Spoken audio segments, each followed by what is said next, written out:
বধ্যভূমি স্মৃতিসৌধ ঢাকার রায়ের বাজার ইটখোলায় নির্মিত।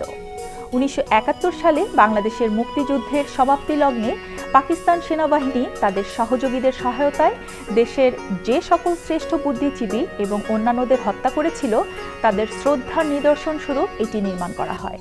যে স্থানটিতে এই হত্যাকাণ্ড সংঘটিত হয়েছিল সেখানে এই স্মৃতিসৌধটি নির্মিত হয়। সমগ্র স্থানটি ৩.৫১ একর আয়তন বিশিষ্ট। এটি ১৫.২৪ মিটার বর্গাকার একটি গ্রিড দ্বারা বিভক্ত হয়েছে। মূল বেদিটি রাস্তা থেকে ২.৪৪ মিটার উঁচু। স্মৃতিসৌধের প্রধান অংশটি ১৭.৬৮ মিটার উঁচু, ০.৯১ মিটার পুরু ও ১১৫.৮২ মিটার দীর্ঘ একটি ইটের তৈরি বাঁকানো দেয়াল। এটি রায়ের বাজারের আদি ইটখোলার প্রতীক, যেখানে বুদ্ধিজীবীদের মৃতদেহগুলি পড়েছিল। দেয়ালটির দুদিক ভাঙা। এই ভগ্ন দেওয়াল ঘটনার দুঃখ ও শোকের গভীরতা নির্দেশ করছে।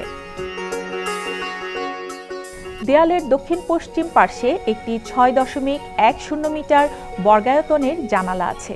এই জানালা দিয়ে পেছনের আকাশ দেখা যায়। জানালাটি দেয়ালের বিশালতাকে কমিয়ে আনে।